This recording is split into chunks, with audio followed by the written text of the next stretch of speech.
छठवां एग्जाम्पल देखेंगे कि 1 मीटर लंबी धातु की एक छड़ को 50 चक्कर प्रति सेकंड की आवृत्ति से घुमाया गया है। छड़ का एक सिरा वृत्ताकार धात्विक वलय जिसकी त्रिज्या 1 मीटर है के केंद्र पर तथा दूसरा सिरा वलय की परिधि पर कब्जे से इस प्रकार से जुड़ा है कि छड़ की गति वलय के केंद्र से जाने वाले तथा वलय के तल के अभिलंबवत अक्ष के परितः है। अक्ष के अनुदिश एक स्थिर तथा एक समान चुंबकीय क्षेत्र 1 टेस्ला सर्वत्र उपस्थित है। केंद्र तथा धात्विक वलय के बीच विद्युत वाहक बल कितना होगा। एक बार इसे क्वेश्चन को समझ लीजिए।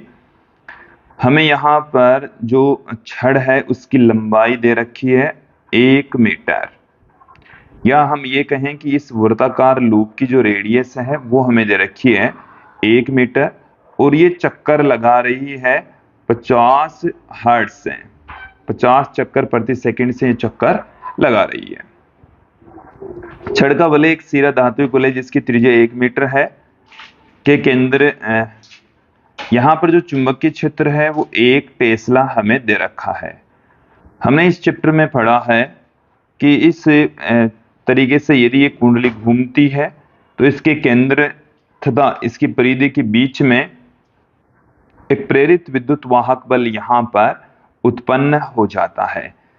तो देखिए जो प्रेरित विद्युत वाहक बल उत्पन्न होता है 1/2 बी ओमेगा आर स्क्वेयर या बी ओमेगा एल स्क्वेयर होता है। तो इनकी यहाँ पर हम वैल्यू पुट कर देंगे।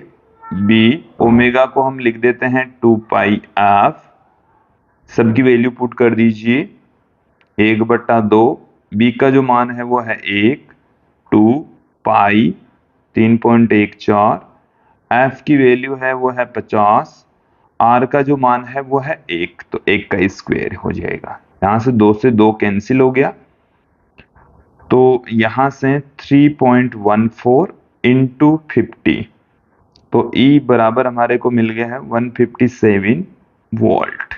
ओके, तो ये तो था हमारा छठवां एग्जाम्पल।